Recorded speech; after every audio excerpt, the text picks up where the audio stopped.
সবাইকে অনেক অনেক প্রীতি ও শুভেচ্ছা জানিয়ে শুরু করছি প্রবাসীদের জন্য নির্মিত ওয়েব সিরিজ, এবং এই ওয়েব সিরিজটা বাংলাদেশের প্রথম প্রবাসী সিরিজ প্রবাসী আড্ডা।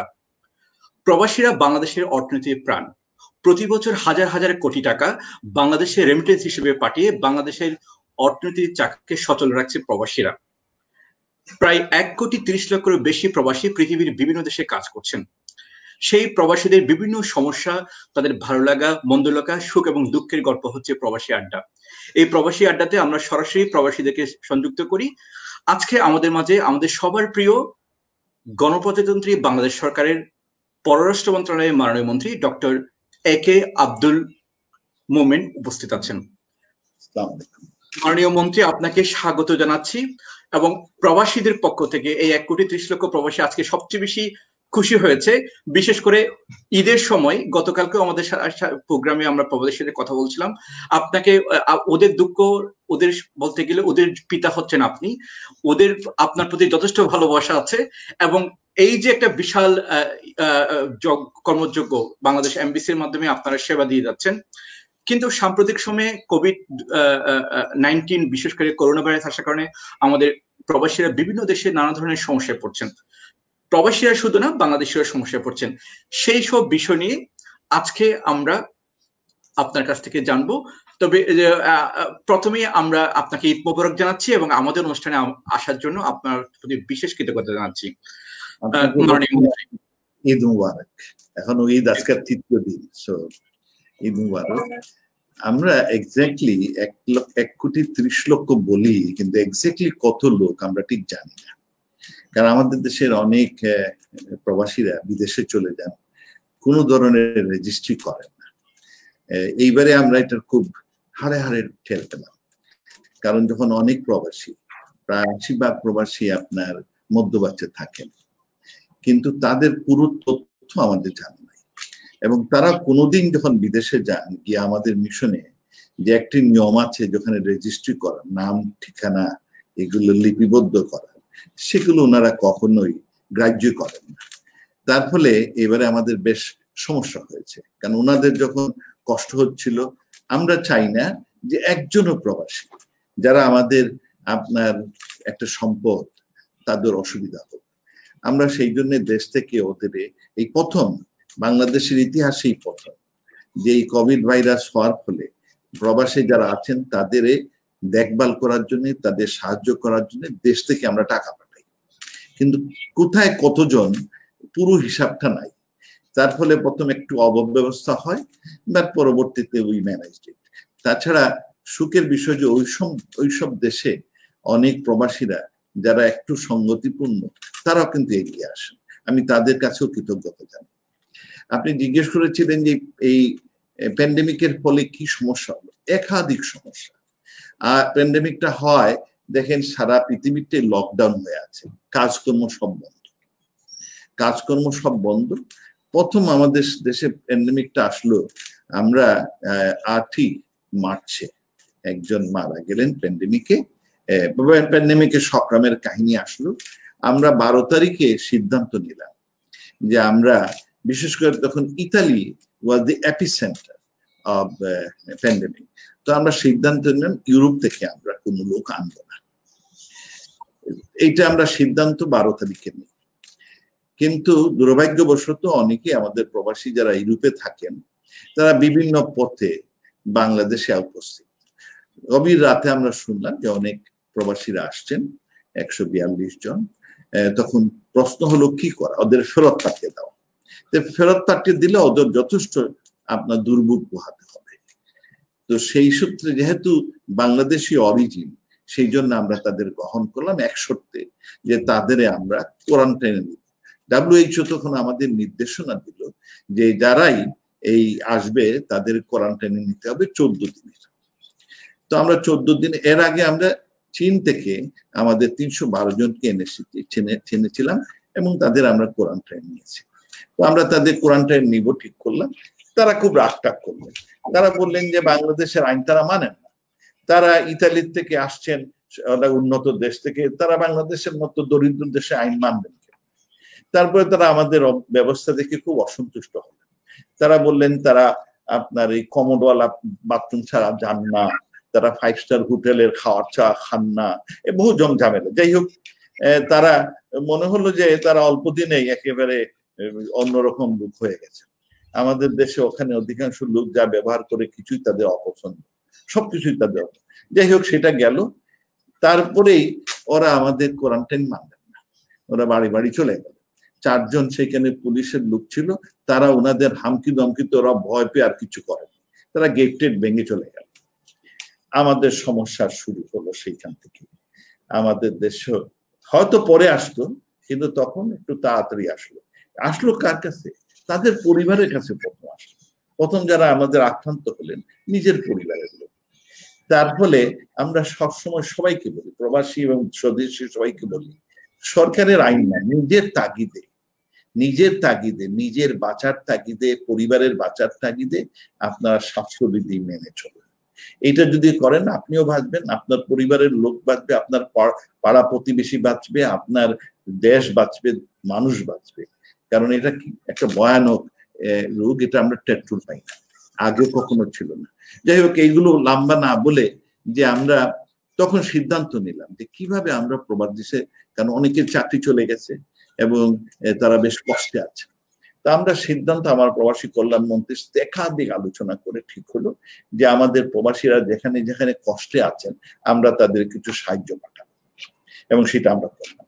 সেই সাথে আমরা আমাদের প্রত্যেক মিশনকে বললাম যে আপনারা, এর আগে আমি বলেছিলাম যে তারা একটা হটলাইন চালু করতে, এখন আমরা বললাম বিশেষভাবে উদ্যোগ নিতে প্রবাসীদের দেখভাল করার জন্য এবং তাদের সুযোগ সুবিধাগুলো জানার জন্য। এবং সেই সাথে আমরা ওই সমস্ত দেশে যেখানে বেশি প্রবাসী আমাদের, তাদের সরকারের সাথে আলাপ করলাম, একাধিক ভিডিও কনফারেন্সে আলাপ করলাম। আলাপ করে আমরা ওদের দুটো জিনিস চাইলাম। আমরা বললাম যে আমাদের যে প্রবাসীরা আছে আপনার দেশে, তারা আপনার দেশের উন্নয়নের বড় সহায়ক, আর আমাদের দেশেরও সে উন্নয়নের সহায়ক। তারা তাদের পরিবার কাছে টাকা পয়সা পাঠায়, আর সেই প্রেক্ষিতে আমরা ফরেন এক্সচেঞ্জটা পাই। কিন্তু আপনাদের দেশে তারা কাজ করে, আপনার ফ্যাক্টরি চালায়, বিল্ডিং বানাচ্ছে, ওখানে কায়িক শ্রম দিচ্ছে, তারা আপনাদের উন্নয়নের সহায়ক। সুতরাং আমরা চাই কোনো প্রবাসী আপনার দেশে কেউ না খেয়ে মরবে না, এইটার গ্যারান্টি চাই। আর দ্বিতীয়ত আমরা ওনাদের বললাম যে ওরা এতদিন ধরে আপনাদের সেবা, এতদিন ধরে আপনাদের সাহায্য করে আসছে, হঠাৎ করে আপনারা হুচুট করে তাদের চাকরি খেয়ে ফেলবেন, এইটা তো ঠিক না, ইট ইজ নট এথিক্যাল। আপনারা বরং 6 মাস, কারণ ওদের ফ্যামিলি ওদের উপর নির্ভর করে, 6 মাসের এটলিস্ট একটা টাইম ফ্রেম দেন যে এই বছর, এই বছরে তারা তাদের ব্যবস্থা করতে পারে। অনেকগুলো সরকার তাতে রাজি হয়। সুখের বিষয় যে অনেকগুলো সরকার বলে যে আমাদের দেশে যারা তাতে কেউ না খেয়ে মরে না, আমরা এটা আপনাদের গ্যারান্টি দিলাম। এবং সেই সাথেও বললো, তখন তারা একাধিক আরো নতুন নতুন প্রশ্ন নিয়ে আসলো। বললো আপনার দেশের বহু লোক এই দেশে আপনার আনডকুমেন্টেড, ইলিগাল আছেন, আপনার দেশের বহু লোক আমাদের জেলে আছেন। আমরা সিদ্ধান্ত নিয়েছি যে আমাদের জেলে যে বিদেশিরা আছেন, জেলকে ডিকনজেশন করার জন্য তাদের আমরা মাফ করে দিচ্ছি, আপনারা ওদের নিয়ে যান, আমরা ওদের প্লেনে উঠায় পাঠায় দেবো। আর বললেন যারা আনডকুমেন্টেড তাদের রেজিস্ট্রেশন করুক, তাতে আমরা বুঝবো যে কতজনের আমরা খাওয়ার দাওয়ার এগুলো জোগাড় করতে হয়। তারা এগুলো আনডকুমেন্টেড, তারা বললেন যে আপনারা যদি এই রেজিস্ট্রেশন করেন তাহলে আপনাদের কোনো পেনাল্টি লাগবে না, আর আপনাদের আমরা চাইলে দেশে পাঠাবো। কোনো দেশ অবশ্য আমাদের অঙ্গীকার করে, যেমন বাহরাইন বলছে যে না, আমরা শুধু রেজিস্ট্রেশনই করব, কাউকে আমরা জোর করে দেশে পাঠাবো না। আমি আমার প্রবাসী ভাই বোনদের আমি তাদের কাছে অনুরোধ করলাম যে বাধ্য না হলে দেশে না আসাই ভালো, কারণ এখন আপদকালীন সময়, এইটা সারাদিন টিকবে না, এটা চলে যাবে, তখন আপনারা ইউ ক্যান ম্যানেজ।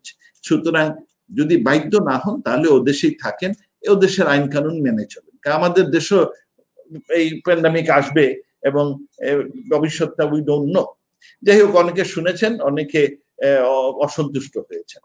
আমরা পরবর্তীতে এই অনেক দেশ থেকে প্রবাসী ওরা এসেছেন, কয়েক হাজার চলে এসেছেন, এবং আমরা ফেজ ওয়াইজ একসাথে আনতে পারিনি, কারণ 14 দিনের কোয়ারেন্টাইন আমরা দিতে পারবো, আমাদের জায়গা খুব সীমিত।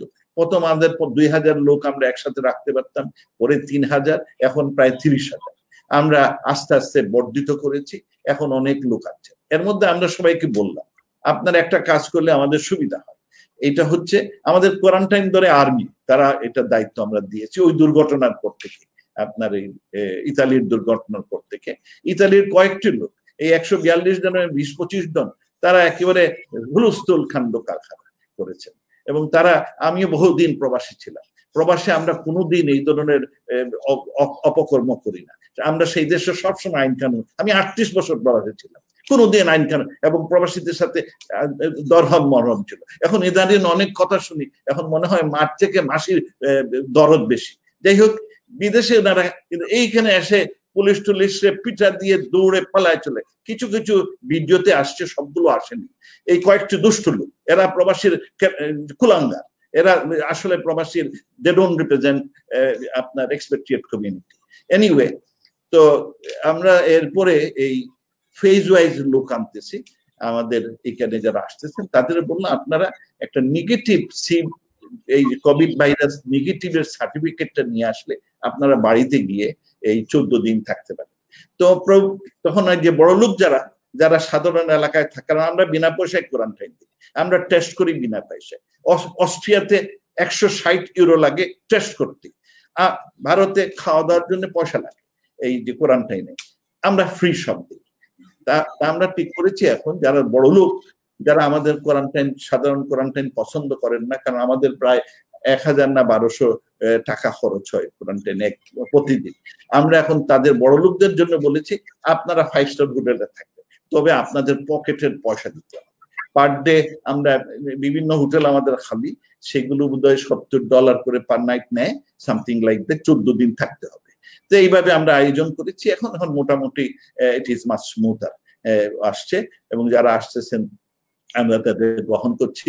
আমরা একদিনে খুব বেশি ফ্লাইট আনতে চাই না, আমাদের এর মধ্যে কয়েক হাজার প্রবাসীরা এসেছেন। তাছাড়া যারা বাংলাদেশি বিদেশে স্ট্যান্ডার্ড ছিলেন তাদের আমরা মোটামুটি যেখানে পেরে আমরা ঠিক করেছিলাম, কারণ প্রথম আমরা সরকারের পয়সায় নিয়ে আসি, এটা অনেক খরচ, আমাদের দেশে দরিদ্র লোক আর কত আয়কর দিবে। আমরা সেই জন্য সিদ্ধান্ত নিলাম যে যারা দেশে আসতে চান, এই যে আমাদের স্ট্যান্ডার্ড, তারা নিজের পয়সা আসবে, আমরা প্লেন ট্রেন জোগাড় করে দিব।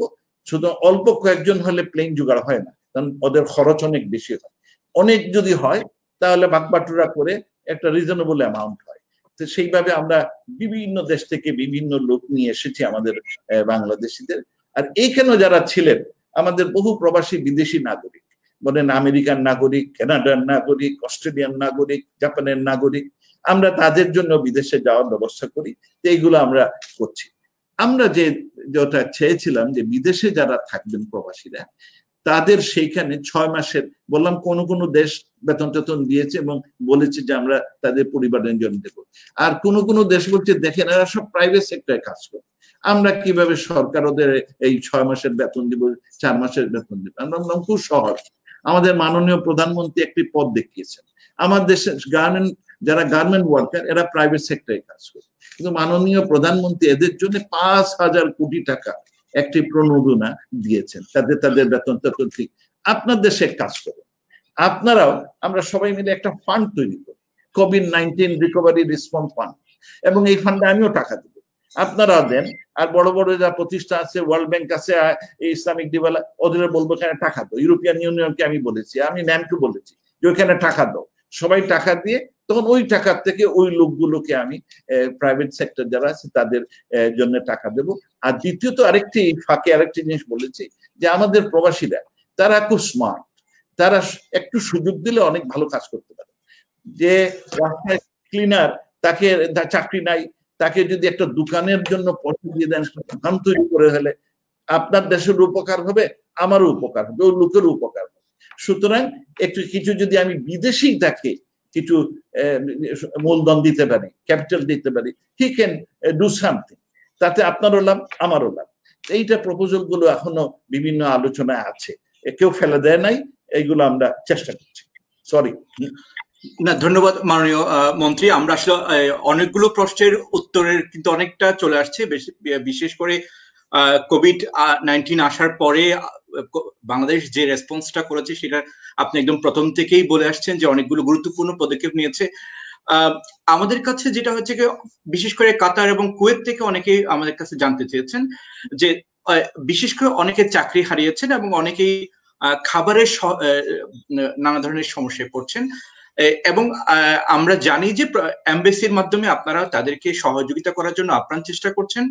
কিছু কিছু জায়গায় আমাদেরকে প্রবাসীরা বলেছে যেহেতু সেটা হচ্ছে অনলাইনের মাধ্যমে যোগাযোগ করতে হয় অনেক জায়গায়, তো আমাদের অনেক প্রবাসীরা আছেন যারা হচ্ছে ইন্টারনেটের ক্ষেত্রে ইউজিং স্কিল না, তারা বলছেন যে এই জায়গাটায় অনেকে আছে যারা হচ্ছে I got your question. কুয়েতে, বিশেষ করে কুয়েত সরকার তারা রেজিস্ট্রেশন, ওই অ্যামনেস্টি দিল, লোকে রেজিস্ট্রেশন করার পর ওদের আটকে রেখেছে। তারপরে আমরা শুনতে পারলাম যে তারা খাওয়ার টাওয়ার ঠিক মতো দিচ্ছে না।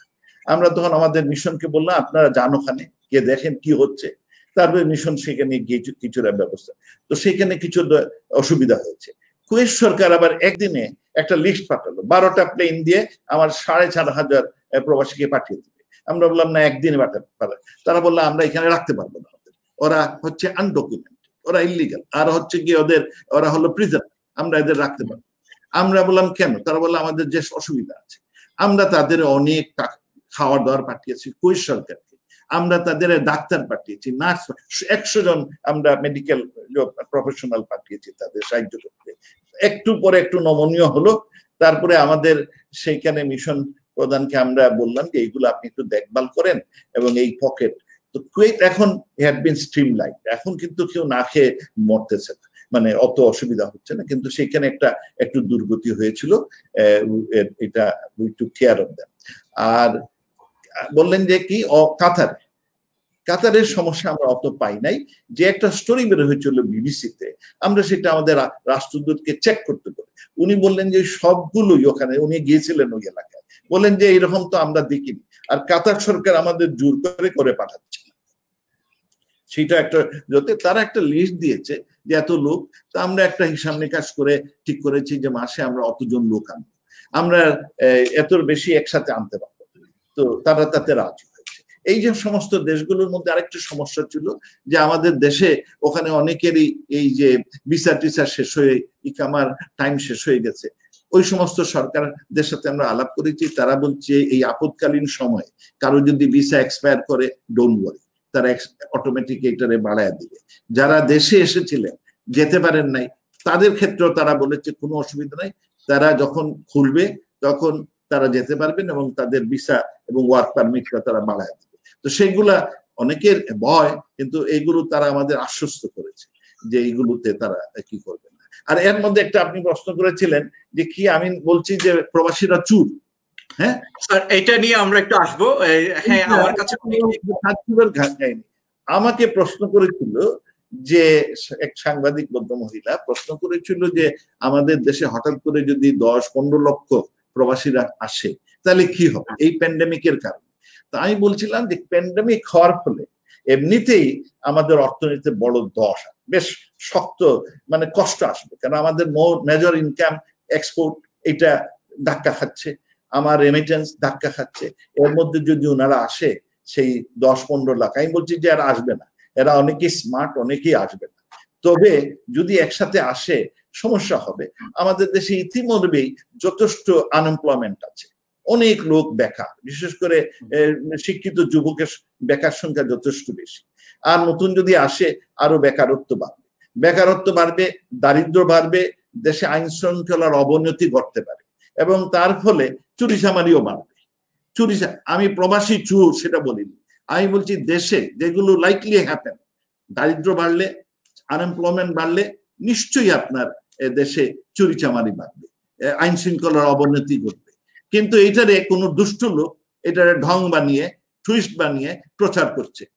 এই যে লোকগুলো যারা এই ধরনের প্রচার করছে এরা আসলে খুব দুষ্ট লোক। এরা সময় এইসব দুষ্টামি এক একটা করে, যখন কিছু বললেন তখন তাদের টুইস্ট করে এবং তাদের একটা অভ্যাস হয়ে গেছে সবসময়। আপনার মনে আছে যখন নেত্রী বললেন যে আমরা ডিজিটাল বাংলাদেশ হবো, কি মস্কারা, আমি এখনো মনে আছে।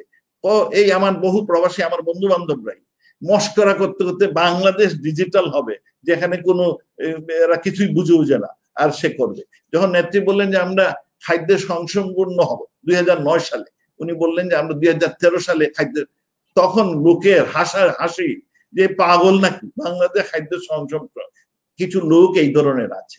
ইভেন যখন তিনি পদ্মা সেতু বললেন নিজের টাকায় করবেন, আপনারা শুনছেন কত রকমের তিরিক্ষি মেজাজ, কত ধরনের বক্তব্য। We have some group of people like that, ওরা নিজেদের প্রতি বিশ্বাস নাই, ওরা অবিশ্বাসের মধ্যে থাকে, আর তারা এই কোনো একটা ছুতা দিয়ে ঝামেলা তৈরি করতে চায়। যেমন নবাবজাদা, আমি বলেছি নবাবজাদা তারা, যা আমাদের দেশে নবাবজাদা আমরা কারে বলি, যে কোনো আইন কানুন মানে না, সে কোনো নীতি মানে না, সব সে নিজের চালে চলে, তাকে আমরা বলি নবাবজাদা। তো ওই যে কয়েকজন 20-25 জন যারা আমাদের দেশের কোনো আইন মানবেন না, দুনিয়ার কোনো আইন মানবে না, তারা নবাবজাদা না তো কি? This small group of people. But আপনি যে বিষয়টা বলেছেন সে বিষয়টা আমার কাছে মনে হচ্ছে যে একজন চলচ্চিত্র কর্মী হিসাবে এবং একজন মিডিয়া কর্মী হিসেবে আমি যেটা হচ্ছে কি, আমরা অনেক সময় যে ডিজিটাল প্রযুক্তি ব্যবহার করে আমরা অনেক সময় ভিডিও এবং অডিওকে চেঞ্জ করে ফেলি, এবং সেটা করে আমরা এক ধরনের গুজব তৈরি করি। যে আপনি আজকে যে ব্যাখ্যাটা দিয়েছেন, প্রবাসীদের কাছে যে একটা গ্রুপ আপনি বলেছেন, যে একটা ফেক নিউজের মাধ্যমে আপনার যে কথাটা আপনি বলেছেন, যে যেটা হচ্ছে কি মূলত যেটা হচ্ছে কি, যদি অনেক মানুষ একটা জায়গায় চলে আসে, সেটা পরিবারও যদি চলে আসে, সেক্ষেত্রে আসলে আইন শৃঙ্খলা পরিস্থিতি অবনতি হয় এবং অনেক ধরনের ক্রাইম বেড়ে যেতে পারে, সেই কথাটা আপনি বলেছেন। এবং আপনি স্পষ্ট করে বলেছেন যে প্রবাসীদেরকে আপনি নিজে একজন প্রবাসী, আপনি 32 বছর প্রবাসে ছিলেন, এবং আপনি বলছেন যে কি আপনি নিজে 38 বছর।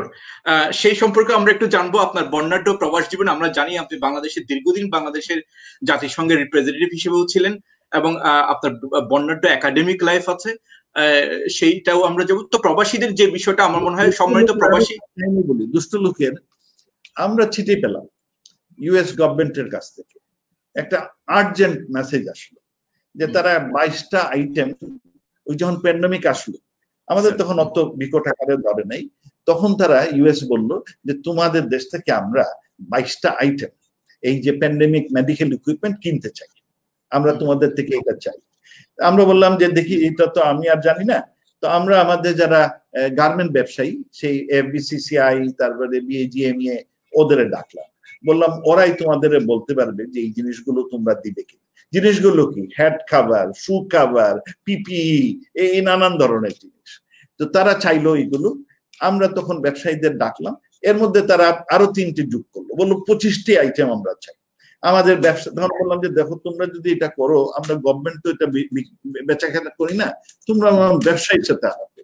আমরা আমাদের ব্যবসায়ীদের সাথে তাদের অ্যাম্বাসেডারের খাতির করে দিলাম, পরিচয় কমিউনিকেশন করে দিলাম। তারপরে ওরা বললো যে আমরা খুব তাড়াতাড়ি চাই এবং আমরা সেই জন্য চার্টার্ড ফ্লাইটের জিনিসগুলো নিয়ে যাব, এইরকম তারা একটা প্রস্তাব করে। আমরা খুব ভালো। আমাদের ব্যবসায়ীরা বললেন যে এই 22টার মধ্যে, প্রথম 22টার মধ্যে বললেন 14টা আইটেমই তারা সাপ্লাই দিতে পারবে। হ্যাঁ, তারপরে ওরা এই নমুনা পাঠালেন তাদের দেশের স্পেসিফিকেশনের জন্য, তারা একটা স্পেসিফিকেশন দিল, আমাদের ওনারা তাদের নমুনা পাঠালেন, তারা ডিজাইন কিছুটা এই দিক ওদিক করলো। এই করে পরবর্তীতে আমাদের ব্যবসায়ীরা এই তো গত ঈদের দিনে প্রায় প্রথম যে হচ্ছে গিয়ে 65 লক্ষ পিপিপি। আপনি জেনে খুশি হবেন আমাদের ব্যবসায়ীরা so smart, my hats off to them. যখন এই প্যান্ডামিক আসলো, পিপিপির অভাব, আমাদের ব্যবসায়ীরা এই কাপড় বানানোর বাদ দিয়ে এই পিপিপি বানাতে লাগলো। 1 সপ্তাহের মধ্যে আমার মনে হয় 5-6 লক্ষ ওই পিপিপি বানালো আমাদের দেশের সব জায়গায়। হ্যাঁ, আপনি এটা কোয়ালিটি টোয়ালিটি এইগুলো নিয়ে হইচই করতে পারেন, কিন্তু বানিয়ে ফেলেছে এবং ব্যবহারও করতেছে। হ্যাঁ, N95 হয়তো আমরা করতে পারি নাই, কিন্তু ধারের কাছে মোটামুটি তারা করে ফেলেছে। দে আর ভেরি স্মার্ট। আমরা শুধু আমেরিকারে দিই নাই, আমরা বিভিন্ন দেশকে দিয়েছি। আপনার এইগুলো আমরা কিছু দেশকে দান করেছি, কিছু দেশকে বিক্রিও করতেছি। কিন্তু আমাদের কিছু পণ্ডিত এই নিয়ে হইচই যে বাংলাদেশ আমেরিকাকে দিবে, ওনাদের কোনো খেয়াল নাই। আমেরিকাতে আমরা যা জিনিস কিনি, দোকানে যান সব বিদেশি জিনিস কিনি। কাপড়, এই যে কাপড়গুলো আমরা কিনি, আমেরিকাতে আমরা প্রতি বছর বাংলাদেশ $6 বিলিয়ন কাপড় দেয়। এই ভিয়েতনাম বলেন, আপনার বিভিন্ন মালয়েশিয়া বলেন, আপনার ইন্দোনেশিয়া, তাদের কাপড় দিয়ে আমেরিকা চলে। তাদের যদি একটা দোকানে যান, কনস্ট্রাকশনের দোকানে, হ্যাঁ, হোম ডিপো, কি পাবেন সেখানে? চাইনিজ জিনিস কিংবা বিদেশি জিনিস। আমেরিকানরা ওইসব অত বানাতে না, তাদের টাকা আছে সব জাতি কিনে, কিন্তু কিছু আহাম্মক যাদের জ্ঞান খুব সীমিত তারা তখন চিন্তায় পড়লেন আমেরিকার মতো উন্নত দেশ দরিদ্র দেশ থেকে কিনবে, এইটা কেমন কথা। তাদের জ্ঞান খুব সীমিত। আমি আল্লাহর কাছে প্রার্থনা করি তারা যেন জ্ঞানটা আরো বাড়ে। মাননীয় মন্ত্রী, আপনি সঠিক কথা বলেছেন, কারণ আমি নিজেও ইংল্যান্ডে পড়াশোনা করেছি। আমি যখন ইংল্যান্ডের বড় বড় ব্র্যান্ড শপগুলোতে গিয়েছি, বিশেষ করে প্রাইমার্ক বা অন্য যে ইয়েগুলো, সেখানে আমি দেখেছি যে যত টি শার্ট বলেন, যত কাপড় বলেন, বা অনেক মেড ইন বাংলাদেশ লেখা। এটা আমাদের গর্বে আমাদের বুকটা ভরে যায়। আমরা আসলে যারা প্রবাসীদের অধিকার নিয়ে কাজ করি, আমরা জানি বাংলাদেশকে বাঁচিয়ে রেখেছে দুইটা মানুষ বিশেষ করে, এক হচ্ছে গার্মেন্টস শ্রমিকরা এবং প্রবাসী শ্রমিকরা। তাদের রেমিটেন্স এবং গার্মেন্টস শ্রমিকদের এই বৈদেশিক, আরেকটি হচ্ছে আমাদের কৃষকরা সম্পূর্ণ হয়, আমাদের দারিদ্র সহ অনেক দূর হয়ে গেছে। আর আমাদের ক্যাশ টাকা দিয়ে বিদেশ থেকে খাওয়ার আনতে হয় না। এখন আমরা আপনার ইউএইতে খাওয়ার পাঠাচ্ছি। অসংখ্য ধন্যবাদ। একটা গুরুত্বপূর্ণ বিষয় আপনি উন্মোচন করেছেন, যেটা হয়তো অনেকের কাছে অজানা ছিল, যে বাংলাদেশ আসলে যেটা 10-20 বছর আগে মানুষ বাংলাদেশকে যেভাবে ভাবতো, সেই বাংলাদেশ এখন নেই। বাংলাদেশের গার্মেন্টস এর সেই শ্রমিকদের হাতের যে গার্মেন্টস এর সেই রক্ত বা সেই ঘামের টাকা এখন সারা পৃথিবীতে বাংলাদেশ গার্মেন্টস এ 1-2 নম্বরে সবসময় থাকছে। প্রবাসীরা প্রচুর মানে অনেক বেড়েছে, কম্পিটেন্স অনেক বেড়েছে, এগুলো আগে কল্পনা করা যেত না। আর যারা অনেকদিন ধরে অনেকেই বুঝেন না এটা। আমাদের প্রবাসীরা সত্যি আজকে সম্মানিত বোধ করবে, কারণ আপনি স্পষ্ট করে বলেছেন তিনটা বাংলাদেশের সূর্য সন্তান হিসেবে, কৃষক, আমাদের গার্মেন্টস শ্রমিক এবং আমাদের প্রবাসী শ্রমিক, তাদের কারণে বাংলাদেশ আজকে এত দিনের পর দিন গৌরব উজ্জ্বল ভূমিকা রাখছে। মাননীয় মন্ত্রী, আরেকটা সম্পূরক প্রশ্ন আপনার কাছে, সেটা হচ্ছে কি, যারা ফেরত আসছেন, যাদের অনেকের চাকরি নেই, কারণ আমাদেরকে অনেকে কমেন্টস করছে যে অনেকে 3 মাস যাবত চাকরি হারিয়েছে, অনেকের কাজ নেই। তো আপনি বলছেন অনেকে যারা ভিসা এক্সপায়ার হয়ে গেছে বা ইরেগুলার স্ট্যাটাস আছে, তারা ফেরত আসছে। আমার প্রশ্ন হচ্ছে কি, এই গত 1-2 মাসে কি পরিমাণ ফেরত আসছে, কি পরিমাণ ফেরত আসতে পারে, তাদের কি হবে, তারা বাংলাদেশে আসলে কি করবে? আমরা যেটা করেছি, প্রবাসী যারা আসতেছেন, তো আসলে পরে যারা জেল থেকে আসতেছেন তাদের তো হাতে কোনো টাকা টোকা নেই, তাদের আমরা ঢাকা আসার পরে তার পরিবারের কাছে যাবে আফটার অল, তো আমরা তাদের 5,000 টাকা ক্যাশ দিয়ে দিচ্ছি। আর বাকি সবাইকে আমরা কোয়ারেন্টাইনের উপদেশ দিচ্ছি। আর যারা বিদেশ থেকে আসবেন, এখন চাকরি টাকরি নাই, কোনো কাজকর্ম নাই, তা আমরা তাদের একটি প্রোগ্রাম চালু করেছি, সেটা হচ্ছে যে আমরা তাদের লোন দেব, 5 থেকে 7 লক্ষ টাকা আমরা তাদের লোন দিব, যাতে তারা কিছু একটা ব্যবসা কোনো একটা কাজ করতে পারেন, কৃষি করতে পারেন, যেই হোক তারা নিজেরাই প্রোগ্রাম ডিজাইন করবেন। আমরা তখন খুব সস্তা দরে, খুব লো ইন্টারেস্টে তাদের আমরা এই লোনটা দেওয়ার পরিকল্পনা করেছি। এবং এইটা, আর দ্বিতীয়ত আমি একটা আগে থেকে, এই প্যান্ডেমিক হওয়ার আগে একটা চিন্তা করেছিলাম, সেইটা প্রবাসে আমি তার নাম দিয়েছি লাইফ চেঞ্জার। এইটা আমি চালু করেছি দুবাইয়ে, ইউএইতে। সেটি হচ্ছে, আমি অন্যান্য জায়গায় সৌদি আরব যেখানে বেশি প্রবাসী বাঙালিরা থাকেন, সেটা ছিল আমার, যে ওখানে একজনে হয়তো কাজ করেন ক্লিনারে, 500 দিরহাম পান কিংবা 450 রিয়াল পান।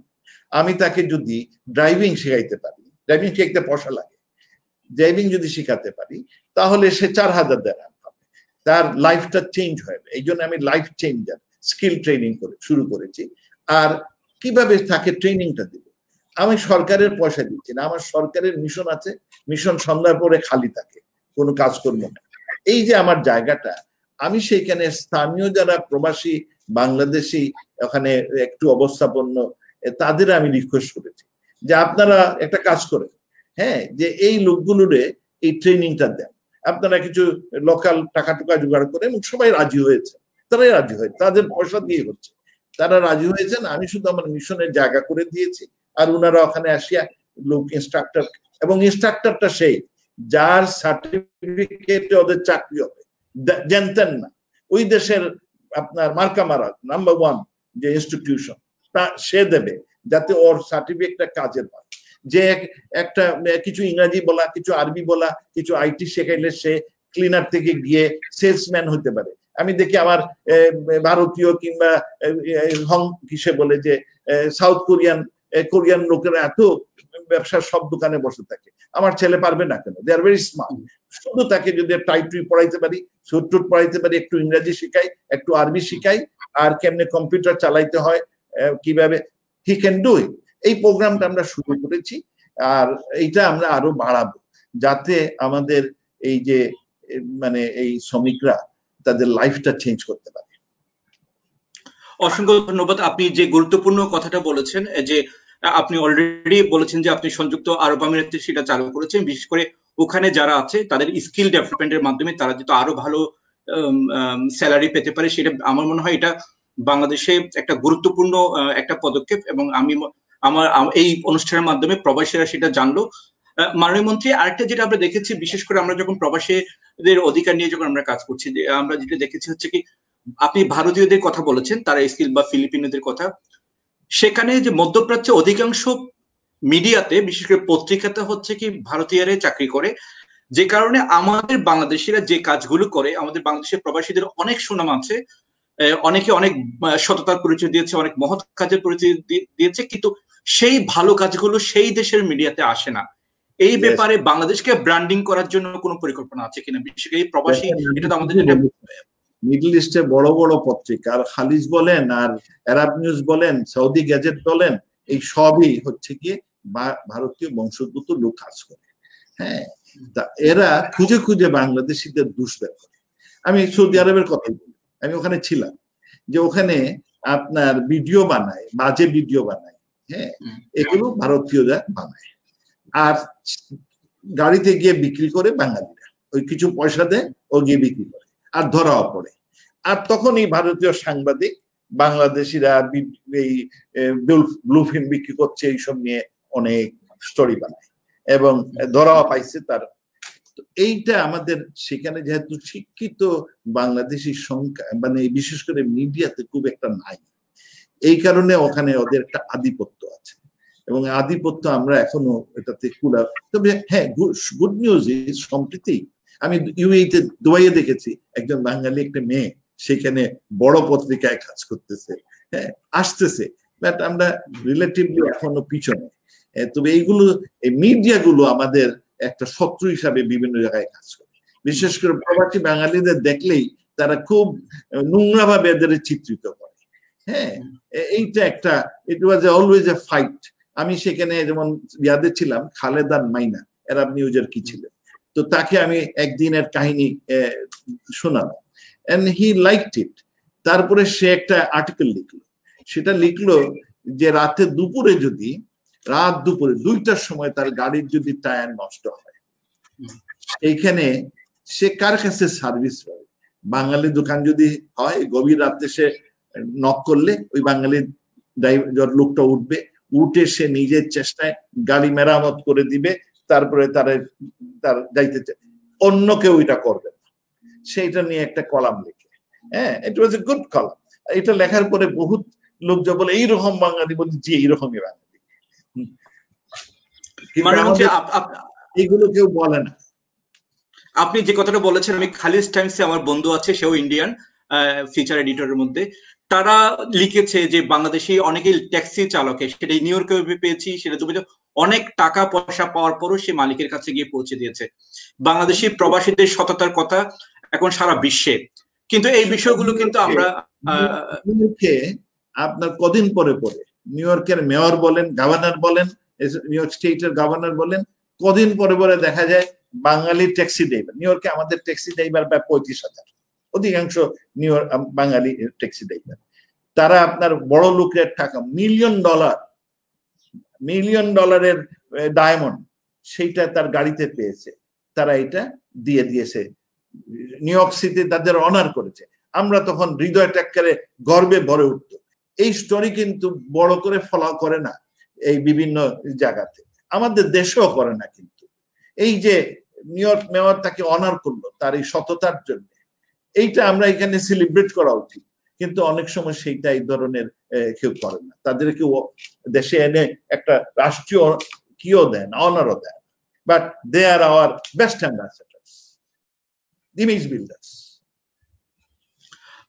মাননীয় মন্ত্রী, এই যে বাংলাদেশের অনেক প্রবাসী সোনার ছেলেরা আপনি যেভাবে বলছেন যে পৃথিবীর বিভিন্ন দেশে, আমি ইস্তাম্বুলে গিয়ে দেখলাম যে ইস্তাম্বুলে যে মেট্রো সিস্টেমটা সেটা করেছেন একজন বাঙালি ইঞ্জিনিয়ার। আপনি যখন ইউএসএ তে ছিলেন, ইউএসএ সবচেয়ে বড় দালানটা একসময় যেটা ছিল এফআর খান করেছিল, সম্ভবত আপনাদের এই ধরনের অনেক মেধাবী গুগল ইউটিউবের একজন উদ্যোক্তাও বাঙালি। এই যে পৃথিবীর বিভিন্ন দেশে যে এই মেধাবী প্রবাসী বাঙালিরা আছে, তাদেরকে যুক্ত করার, তাদেরকে বাংলাদেশের উন্নয়নে সম্পৃক্ত করার কোনো প্ল্যান আপনার আছে কিনা? হ্যাঁ, কিছু কিছু সম্পৃক্ত হওয়ার চেষ্টা হচ্ছে।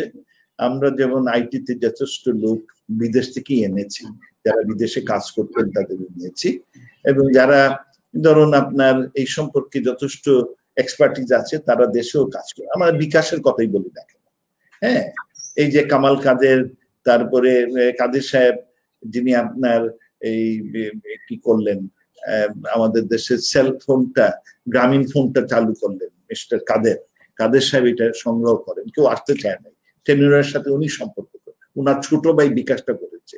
তারা বিদেশেই কাজ করতো, কিন্তু দেশে এসেছে, দেশে অভাবনীয় সাফল্য অর্জন করেছে, আর দেশের মানুষেরও কত সুন্দর সার্ভিস দিয়ে যাচ্ছে। We are proud of them, they are very bright. মাননীয় অনেকে কথা সেই ইউটিউব বানিয়েছে, এর আগে পেপল বানিয়েছে, চিন্তা করেন এই বাঙালি ছেলে। আপনি বললেন খান টিউটোরিয়াল, এই বাঙালি ছেলে কি জিনিসটা বেশ করেছে, ঘরে বসে সবাই শিক্ষা নিতে পারে, মিলিয়নস অফ সাবস্ক্রাইবার্স টেক দি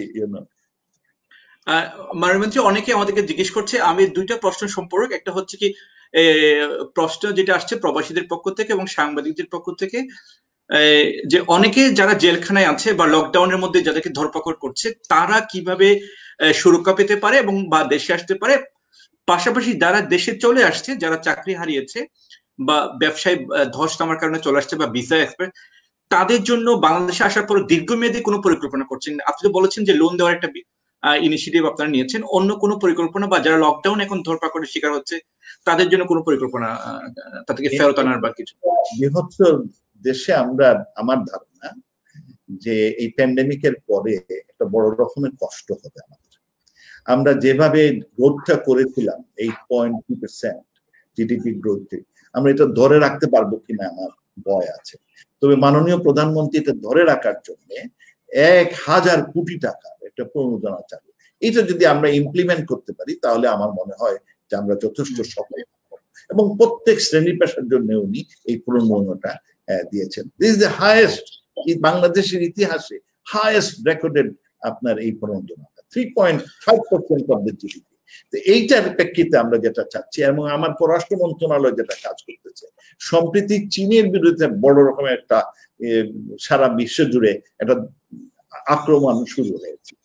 আমেরিকানরা বলেছে চীনে যতগুলো তাদের বড় বড় কোম্পানি আছে এইগুলো চীন থেকে বের হয়ে যাওয়ার জন্য। আর জাপানি প্রধানমন্ত্রী ঘোষণা দিয়েছেন যে চীনে যে সমস্ত জাপানি কোম্পানি আছে সেইগুলো বের হয়ে গেলে তাদের বের হওয়ার ফ্যাসিলিটেট করার জন্য তিনি $2.2 বিলিয়ন অ্যালোকেট করেছেন। আমরা তাই আমাদের মিশন গুলোরে জানিয়েছি যে যতগুলো জাপানি কোম্পানি চীনে আছে তোমরা তাদের ঠিকানা এইগুলো নাও, কন্ট্যাক্ট নাম্বার নাও, এবং উই উইল অ্যাপ্রোচ দেম, এবং বলবো যে আমাদের দেশ, we want to make it manufacturing hub of the world. আমার 100টা, মাননীয় প্রধানমন্ত্রী 100টা economic zone, special economic zone করতেছেন, 28টা হাইটেক, এইখানে আসে তোমরা তোমাদের এই ব্যবসা চালু করো, তাতে আমার অনেক লোকের চাকরি হবে, এই আনএমপ্লয়মেন্ট আমার অনেক কমবে। ইভেন যখন প্রবাসী যে ছেলেপিলে যারা, অনেকের হয়তো শিক্ষা নাই, but they are quick learner, they are hard working, আমি তাদের এইখানে এঙ্গেজ করে দিতে পারি, সেটা আমাদের একটা চেষ্টা, লং টার্মের কথা বলতেছি, আমরা এটা চেষ্টা করি। এখন আপনি রাগ বলতে পারেন, আমাকে অনেকেই বলেছেন যে আপনি চাইনিজের থেকে বের করে নিয়ে আসবেন, চায়না তো আপনার উপর খেপে দেয় না। আমি চায়নাকে বলছি, দেখো তোমার বিরুদ্ধে এরা তোমার দেশ থেকে নিয়ে যাচ্ছে অন্য জায়গায়, তুমি এক কাজ করো, তোমার প্রোডাক্ট তারা কিনবে না, তাহলে তুমি এক কাজ করো, তুমি আমাদের দেশে এই প্রোডাক্টটা তৈরি করো, তাহলে লেভেল থাকবে আমার আর তুমি বানালা, হ্যাঁ, তাহলে তোমার কোনো অসুবিধা নেই, তোমার মনে হয় আমি সাহায্য করতেছি। তো দেখি কত সফল কাম হই। So we have taken many steps. তবে আপনি তো জানেন আমাদের দেশে অত স্টেপ নেই না কেন, ওই ইমপ্লিমেন্টেশনের সময় আমরা বড় ধীর গতি, বিভিন্ন রকম আমলাতার থেকে আমাদের জটিলতা আছে, এবং এইগুলো প্রাগৈতিহাসিক যুদ্ধে আছে। কখন যে কত উন্নত হবে আমি জানি না, বাট আমাদের আইডিয়াস আছে, কিন্তু মাঠের যখন মধ্যে গিয়ে আমরা কাজ শুরু করি তখন কিন্তু আমরা অনেকটুকু পিছিয়ে যাই। এবং এইটা we have to change our mindset. আমাদের মনোবৃত্তি যদি আমরা পরিবর্তন না করি, আমরা এই আমাদের যে স্বপ্ন, 2021 সালে একটা উন্নত জাতি হবো আমরা, সেইটা আমরা, আমার এইটা একটা ভয়, আর তবে আমরা বীরের জাতি, আমরা বিজয়ের জাতি, ওইখানে ছিল, এবং আমরা ভালো নেত্রী পেয়েছি। আমাদের সব একটা বড় সম্পদ এই 3টা সেক্টরের কথা বললাম, এগ্রিকালচার, আপনার এক্সপোর্টস এন্ড রেমিটেন্স, আর সবচেয়ে পিছনের সবচেয়ে বড় শক্তি হচ্ছে the leadership. We have got a solid leadership. এই জন্য আমি খুব আশাবাদী।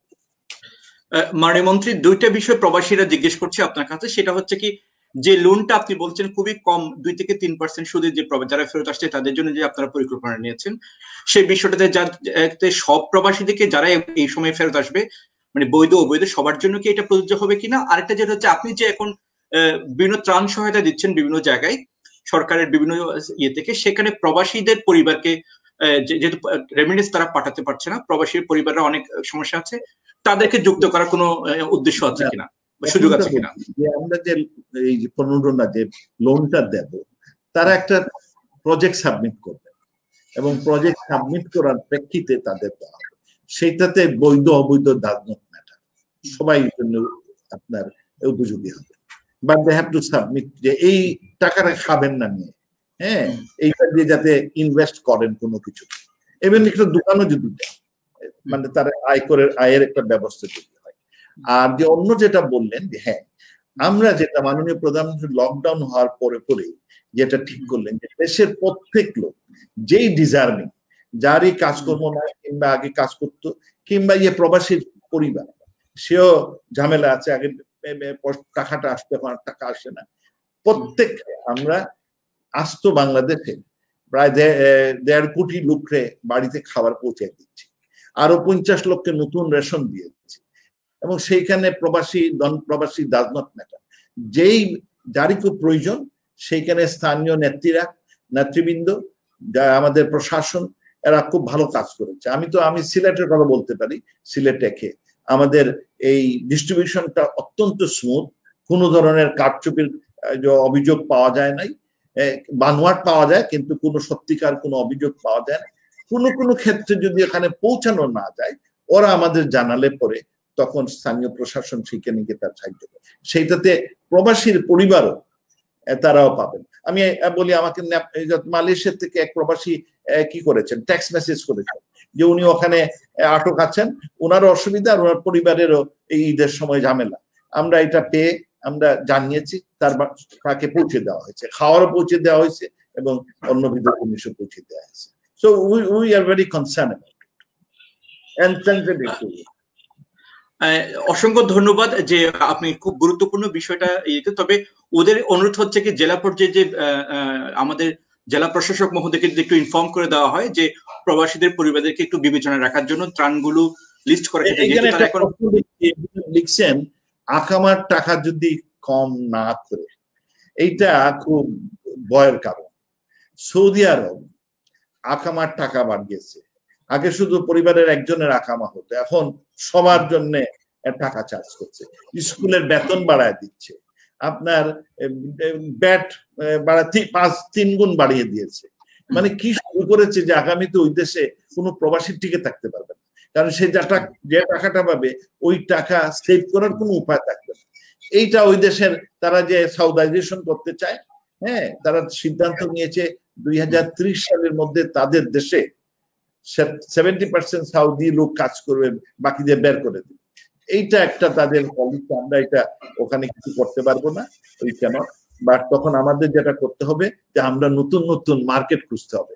আপনি জেনে খুশি হবেন যে আমরা আমাদের এই প্রবাসীদের চাকরির, কারণ এত লোক তো আর অন্য কোথাও নেয় না, সেই জন্য আমরা যেটা একটা এলাকা পেয়েছি সেটা হলো আফ্রিকাটা এতদিন ডার্ক হয়ে আছে, আমরা সেইখানে একটা সুযোগ আমাদের কাছে বলেছেন, এখনো কি হয় না, যে 50 থেকে আপনার 40 থেকে 50 লক্ষ প্রবাসী সেখানে কাজের সুযোগ আছে বলে আমাদের জানানো হয়েছে। আমরা সেই জন্য একজন স্পেশাল একজন লোককে দূত হিসাবে বানিয়েছি যে আপনি ওই ব্যবস্থাটা করেন, যে 40-50 লক্ষ যদি প্রবাসীকে আমাদের দেশের লোকটা ওখানে চাকরির সংস্থান জোগাড় করতে পারেন, মোস্ট ওয়েলকাম। এবং যে প্রপোজাল গুলো আমি নিজেও একবার সেন্ট্রাল আফ্রিকাতে গিয়েছিলাম, সেখানে তাদের প্রেসিডেন্টের সাথে যখন আলাপ হচ্ছিল, সেন্ট্রাল সিআর তো বড় দেশ, 1.5 গুণ বড় আমাদের দেশ থেকে, বাংলাদেশ থেকে, উর্বর দেশ, বৃষ্টিও হয় আমাদের মতোই বৃষ্টি হয়, কিন্তু ওই দেশে কিছু ফলায় না। 70% লোক ওই দেশে বেকার, খুব দরিদ্র দেশ। আমি তাদের প্রেসিডেন্টকে বললাম যে এক কাজ করে, আপনার এখানে এত ভালো জমি কেন আপনি ফলান না? সে বললো যে আমার দেশে হাইলি সালাসি থাকতে আমি 3,000 টন আমি কি উন্নত তুলা বিক্রি করতাম, এখন 1 টনও বিক্রি করি না, কারণ আমার এখানে এই যুদ্ধের কারণে কিচ্ছু হয় না। আমি বললাম এক কাজ করেন, আপনি আমাকে কিছু জমি দেন, আপনি আমাকে জমি লিজ দেন, আর আমি আপনার 10,000 লোক পাঠাবো আপনার এখানে। আমি আপনার থেকে আর কিছু চাইবো না, আপনি শুধু জমি দিবেন, আমার লোকগুলো এখানে এসে কাজ করবে, তারে পারমিশন দিবেন কাজ করার, লং লিজ, অল্প দিনের জন্য। আর আমি যেটা করব, আপনি এদের এই তাদের ওয়াটারিং সিস্টেমের জন্য ইকুইপমেন্ট নাই, সিড নাই, এইগুলো এর জন্য আপনি কিছু দিতে পারবেন না। আমি তৃতীয় কান্ট্রির থেকে, হ্যাঁ, উন্নত দেশ থেকে তাদের বলবো, নর্থ থেকে বলবো যে তোমরা এখানে কিছু টাকা দাও, কিছু সিড দাও, কিছু ইকুইপমেন্ট দাও, আমার লোক আমি দিয়েছি এক্সপার্ট, আমাদের কৃষক খুব ভালো, আর এরা জমি দিয়েছে, তাতে দুটো লাভ হবে, তোমার দেশে অনেক প্রোডাকশন হবে, তোমার যে দুর্ভিক্ষ লেগে থাকে সেইটা দূর হবে, আর পৃথিবীরও খাদ্য ঘাটতিটা কমবে। তো সে রাজি হয়েছিল, কিন্তু তখন আমি ইউএনএ ছিলাম, সুতরাং দেশে ওইটা অর্গানাইজ করতে পারিনি। ও বলছে যে হ্যাঁ 10,000 লোক পাঠা, আমি তাদের উইল ওয়েলকাম দেন এবং জমিও দিয়ে দেব। এই প্রোগ্রামগুলো এখনো আছে, আমাদের এখন ওইগুলোর উপর একটু জোর দিতে হবে। মাননীয় মন্ত্রী, আমরা জানি যে আপনি দীর্ঘদিন, আপনি 38 বছর প্রবাসী ছিলেন এবং জাতিসংঘে আপনি দীর্ঘদিন ধরে কাজ করেছেন। তো এই যে প্রবাসীদের জন্য আপনি যে কথাটা বলেছেন যে আন্তর্জাতিক বাজারে বাংলাদেশিদের জব ক্রিয়েট করা, তাদের সুযোগ সৃষ্টি করা, তো এখন যেহেতু আপনি আপনি নিজে বলেছেন মাননীয় প্রধানমন্ত্রীর কথা, তো আমরা মনে করি মাননীয় প্রধানমন্ত্রী যোগ্য নেতৃত্বে বাংলাদেশ আজকে মধ্যম আয়ের দেশে যাচ্ছে। এবং মাননীয় প্রধানমন্ত্রী, আপনি ইউএসএ তে ছিলেন, সেখান থেকে মেধা, যোগ্যতা এবং প্রজ্ঞার কারণে আপনাকে বাংলাদেশে সবচেয়ে গুরুত্বপূর্ণ এই মন্ত্রণালয়ের দায়িত্ব দিয়েছে। এই মন্ত্রণালয়ের মন্ত্রী হিসেবে আপনি প্রবাসীদের জব ক্রিয়েটের কথা আপনি বলেছেন অলরেডি।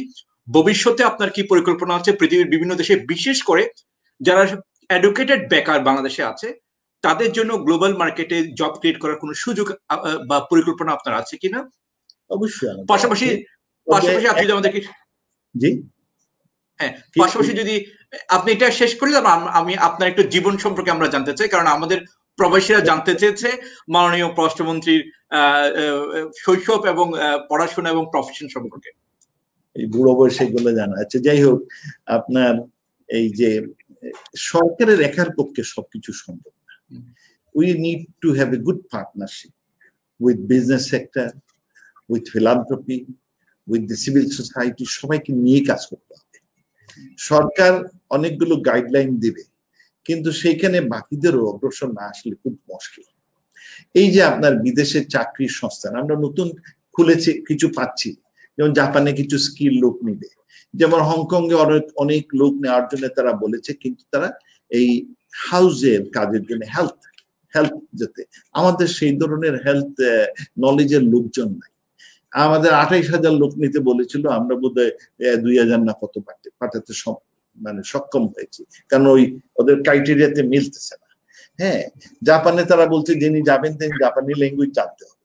আমাদের প্রবাসীরা বিদেশে গেলে ল্যাঙ্গুয়েজ কয়দিনে শিখে ফেলে, কিন্তু যাওয়ার আগে অত জানে টানে না। বাট ওই জাপানি গুলো আবার থেড়া, বলছে আগের থেকেই শিখতে হবে ল্যাঙ্গুয়েজ, তারপরে তারা নেবে। তো তারা অবশ্য ইনস্টিটিউশন খুলতেছে। আমাদের ব্যবসায়ী মহল যদি কিছু ইনস্টিটিউশন খুলে, এই ল্যাঙ্গুয়েজ কোয়ালিটি ইনস্টিটিউশন জানতেন না, তাহলে আমাদের এইখানে একটু সুযোগ আছে। আমরা চেষ্টা করতেছি যে আমার যতগুলো মিশন আছে সেই মিশনগুলোতে আমার 77টা মিশন আছে, আমি সব মিশন প্রধানকে বলেছি যে আমার একটা নতুন পলিসি, আমি মন্ত্রী হওয়ার পরে একটা পলিসি দিয়েছিলাম ইকোনমিক ডিপ্লোমেসি। এটাতে কয়েকটি অংশ। একটি হচ্ছে যে আমার দেশে বিনিয়োগ কিভাবে বাড়ানো যায় সেইটা আপনারা একটু চোখ মুখ খুলে আমাদের উপদেশ দেন। আরেকটি হচ্ছে যে আমাদের প্রবাসীদের গেইনফুলি চাকরিতে সংস্থান মানে লাগানো যায় কিভাবে বিভিন্ন দেশে, সেই অ্যাভিনিউজ এর প্রেক্ষিতেই তথ্য এসেছে যে সুদান, আপনার সিয়েরা লিওন, এগুলোতে প্রায় 40 থেকে 50 লক্ষ নিবে। এর প্রেক্ষিতেই তারা আমাকে এই প্রস্তাবটা পাঠিয়েছেন। তারপরে আমার আরেকটি ছিল যে আমার এই যে এক্সপোর্ট ডাইভার্সিটি, আমরা এখন মূলত 84%, 85% হচ্ছে শুধু গার্মেন্ট বিক্রি করি, গার্মেন্ট এন্ড অ্যাপারেল। আরো কি কি আপনি শুনে খুব খুশি হবেন যে আমরা আমেরিকাতে এখন এই কিছু মেডিসিনও পাঠানো শুরু করলাম। আপনার this is a breakthrough. America সহজে মেডিসিন গ্রহণ করে না, এই প্রথম তারা নিচ্ছে। আমরা অন্যান্য বহু দেশে মেডিসিন পাঠাচ্ছি, কিন্তু ওখানে মার্কেটটা আমরা ধরতে পারি না, এইবারে তারা নিচ্ছে। হোপফুলি আমাদের একটা নতুন অ্যাভিনিউজ খুললো এবং আমাদের ডাইভার্সিটি অফ ট্রেড এটা বাড়াতে হবে। আমাদের এই যে ট্রেডের আইটেম অন্যান্য ক্ষেত্রেও যাতে একটার প্রতি পুরোপুরি নির্ভরশীল না হয়, এইটা করতে হবে। আর আমরা চাচ্ছি আমাদের স্কিল বাড়ানোর জন্য, আমাদের জনগণের এই দেশেও স্কিল, আমাদের এখানে সবাই একটা ডিগ্রি নিয়ে শেষ, ডিগ্রি অনেক সময় এটা কাজে লাগে না। দেখেন না এখানে বেকার, আপনার শিক্ষিত বেকারের সংখ্যা অনেক বেশি। যারা আপনার অশিক্ষিত গ্রামে থাকে তাদের কিন্তু কোনো চাকরির অভাব, তাদের কাছে কোনো আনএমপ্লয়মেন্ট নাই এবং তারা কিন্তু ভালো সাথে সাথে কাজ পায়। কিন্তু যারা বিএমএ পাস তাদের জন্য আমার চাকরির বড় অভাব। আর তারা খালি খুঁজেন এই মানে একটা চাকরি, তারা কেউ চিন্তা করেন না যে 2-3 জন মিলে, তবে চিন্তা করেন না এটা ভুল বলা হবে, কারণ আমার দেশেই তো পাঠাও চালু করেছে, আমার দেশেই তো বন্ধু চালু করেছে, এই যে এন্টারপ্রিনিয়ার ইয়াং লোকজন, এবং পাঠাও এরা খুব ভালো করতেছে। আমার দেশেই চাল ডাল এরা তৈরি করেছে এই ইয়াং ছেলেগুলো। সেই জন্য আমি খুব আশাবাদী যে আমরা সবচেয়ে বড় সম্পদ হচ্ছে মানুষ, স্কিল মানুষ, শিক্ষিত এবং মানে করিতকর্মা মানুষ। আমার সেই মানুষটা আমি প্রায় বলে থাকি, আমার দেশে 200, এই 1982 সাল থেকে আমি বক্তব্য দিয়ে যাচ্ছি, আমার দেশে দুটো বড় সম্পদ, একটা হচ্ছে মনুষ্য সম্পদ আর আরেকটি হচ্ছে পানি। এই দুইটা যদি আমি ঠিক মতো চালাতে পারি কেউ আমাকে দামায় রাখতে পারবে না। মানুষ যদি আমি ঠিক মতো স্কিল করতে পারি, আর দ্বিতীয়ত আমার মানুষগুলো আবার সব ইয়াং, আমার 49% পপুলেশন হচ্ছে 25 বছরের নিচে, আর আমার 74% পপুলেশন হচ্ছে ইউথ, করতে পারবে, ডিপেন্ডেন্ট না। সুতরাং এদের যদি আমি ঠিক মতো চালাতে পারি, I should be a success story. আর দুনিয়াতে পানি নিয়েই সমস্যা হয়, আমার কিন্তু আল্লাহ আমাকে যথেষ্ট পানি দিয়েছে, এটা যদি আমি ঠিক করে ম্যানেজ করতে পারি, no country can defeat us, no country আমাদের আমরা সবার উপরে উঠে যাবো, এই দুটা যদি আমি ঠিক মতো চালাতে পারি। এখন প্রশ্ন হচ্ছে যে এইগুলো চালাতে গেলে আমার কিছু সম্পদ দরকার হবে অনেক ক্ষেত্রে, আর যদি দেখে যে এগুলো ভালো কাজ করতে তাহলে সম্পদ আসবে, তখন অনেকে আসে এখানে ইনভেস্ট করবে। বিকজ আমি বিদেশিদের বলি যে আপনি আমার দেশে ইনভেস্ট করবেন not because I am not begging you, আপনি আমার দেশে ইনভেস্ট করবেন because you will be the gainer, it is a win win situation, আপনার লাভ হবে। আমার এখনো আপনি শুনে তাজ্জুব হবে, নট অনেকে জানে না, এই সাউথ এশিয়াতে ভারত, পাকিস্তান, নেপাল, ভুটান, শ্রীলঙ্কা এগুলোর সাথে তুলনা করলে আমার দেশে রিটার্ন অন ইনভেস্টমেন্ট সবচেয়ে বেশি রিলেটিভ টু দ্যাম। আমার দেশে কিন্তু যে যারা পুঁজি নিয়োগ করেন তাদের return on investment is higher vis-a-vis my neighbors। সুতরাং আই হ্যাভ স্কোপ, আমি এটা প্রমোট ঠিক মতো এখনো সেইভাবে করতে পারি। We have to do it, we have a long way to go. অনেক গুরুত্বপূর্ণ কথা আমরা শুনেছি আপনার মাধ্যমে, যা আমাদের প্রবাসীরা এবং অনেকেই জানতেন না। এবং আপনি যে গ্লোবাল মার্কেটে বাংলাদেশিদের জন্য জব অপরচুনিটি শুধু না, তাদেরকে এন্টারপ্রেনার হিসেবে তৈরি হওয়ার জন্য যে একটা পরিকল্পনা করছেন, এবং অলরেডি স্কিল ডেভেলপমেন্টের জন্য সংযুক্ত আরব আমিরাতে আপনি কাজ শুরু করেছেন, মার্কিন যুক্তরাষ্ট্রে আমাদের শ্রমশক্তি প্রবেশ করছে, এবং আপনার সময় আমরা জানি যে জাপানেও আপনারা এই এক্সচেঞ্জ প্রোগ্রাম লাইফ চেঞ্জার নাম দিয়েছে শুরু করলাম, তা আমি তো আর সব করতে পারি না, তা আমি একজন লোক নিয়োগ করতে চাইলাম ওইটা দেখভাল করার জন্য। আজকে আমি মন্ত্রী হওয়া সত্ত্বেও আমার মন্ত্রণালয় এইটা এখনো খালি ফাইল ফাইল করে ঘুরে বেড়াচ্ছে। কোথায় তারা খালি অপিনিয়ন নিচ্ছে হমুকে এইটা কি করা হয়ে কিনা। প্রবাসী কল্যাণ মন্ত্রণালয় এটাকে অনুমোদন দিয়ে দিয়ে আমার মন্ত্রণালয় খালি এদিকে চাল বাহানা করতেছে, কারণ এটা বাইরের লোক হবে। আমি বলেছি যে আপনাদের এই যারা সরকারি কর্মচারী উনারা এটা বুঝবেন টুঝবেন না, এমন লোক দরকার যে বিদেশে কষ্ট করে মানুষ হয়েছে এবং এইসব ট্যাটুর পায়, ওই দেশের অভিজ্ঞতা আছে, সেই ধরনের লোক চাই। তারা ওইটা অপছন্দ করেছে, এই জন্য এতদিন ধরে ফাইল বন্দি। দুঃখের কাহিনী, এটা ফাইল বন্দি হয়ে আছে। প্রজেক্ট আরো অনেক জায়গায় যেত। মাননীয় এই যে উদ্যোগ আপনি নিয়েছেন এবং কতগুলো ভুল আমাদের প্রবাসীরা অনেকেই জানতো না যে বিশাল যে লাইফ চেঞ্জিং যে উদ্যোগটা আপনি নিয়েছেন, তার এটা যদি সফল হয় প্রতিটা দেশে প্রবাসীরা আমরা মনে করি যে তাদের স্কিল বাড়বে এবং তাদের স্যালারি অনেক বেড়ে যাবে, বাংলাদেশের রেমিটেন্সের পরিমাণ মারাত্মকভাবে বেড়ে যেতে পারে। একটা গল্প বলি, এক ভদ্রলোক, নাম বলবো না এখানে, say I call him a magic man. আমাদের দেশে বহু শিক্ষিত লোক MBA পাস, আমেরিকায় যান, গিয়ে একটা ব্যাংকে টেলার, 25,000 30,000 টাকা পান, কিংবা শিক্ষক হন, এইরকম 30-40,000 টাকা পান। আর ওই লোক কি করলো, এই লোক 30-40,000 টাকা পাচ্ছেন, তারে মাত্র 6 সপ্তাহ ট্রেনিং দেয়। আর ট্রেনিং দেওয়ার পরেই তিনি 6 ফিগারের চাকরি পান, 1 লক্ষ প্লাস। এই যে $30,000 যিনি পেতেন, এই 6 সপ্তাহ ট্রেনিং এর পরে তিনি 1,20,000 1,50,000 এই রকমের চাকরি পান। আমি ওই ছেলেরে বললাম, এটা ইয়াং ম্যান, যে তুমি you are a magic man, কিভাবে, হাউ ইউ ডু ইট? সে বলে, আমি আসল এমপ্লয়াররা কি চায় সেইটা আমি শিখাই, এবং তখন সে তার লাইফটা পুরো পরিবর্তন হয়ে যায়। একটা লোক যদি এটা করতে পারে, নিশ্চয়ই এটা সম্ভব, অন্যদের ক্ষেত্রেও সম্ভব। মাননীয় আপনি যে কেসটা বলেছেন, আমার মনে হয় এই ধরনের অনেক ম্যাজিক আমাদের তরুণ প্রবাসীরা, অনেক ম্যাজিক ম্যান আছে, যে স্টাডি গুলো হয়তো আমরা জানি না, সেটা জানার জন্য হয়তো আমাদের কোনো মেকানিজম বা প্ল্যাটফর্ম নেই। তো আমরা মনে করবো যে যারা প্রবাসী আমাদের এই অনুষ্ঠান শুনছেন, সেই গল্পগুলো আমরা শুনতে চাই এবং সেই গল্পগুলো রাষ্ট্র দেখতে চাই আপনার মাধ্যমে। মাননীয় আমাদের একজন প্রবাসী ভাই প্রশ্ন করেছেন প্রবাসীদের সম্মানের কথা এবং রাষ্ট্র প্রবাসীদেরকে কতটুকু সম্মান। আমি জানি যে রাষ্ট্র অলরেডি প্রবাসী কল্যাণ ব্যাংক থেকে শুরু করে আলাদা একটা মন্ত্রণালয় করেছে, একটা ওয়েজ অ্যান্ড ওয়েলফেয়ার বোর্ড করেছে, এবং আপনার মাধ্যমে সারা পৃথিবীতে প্রবাসীদের জন্য কল্যাণ একটা প্রবাসী সেল করা হয়েছে অলরেডি, লেবার সেল প্রত্যেকটা এমবিসিতে আছে, কনসুলেট আছে।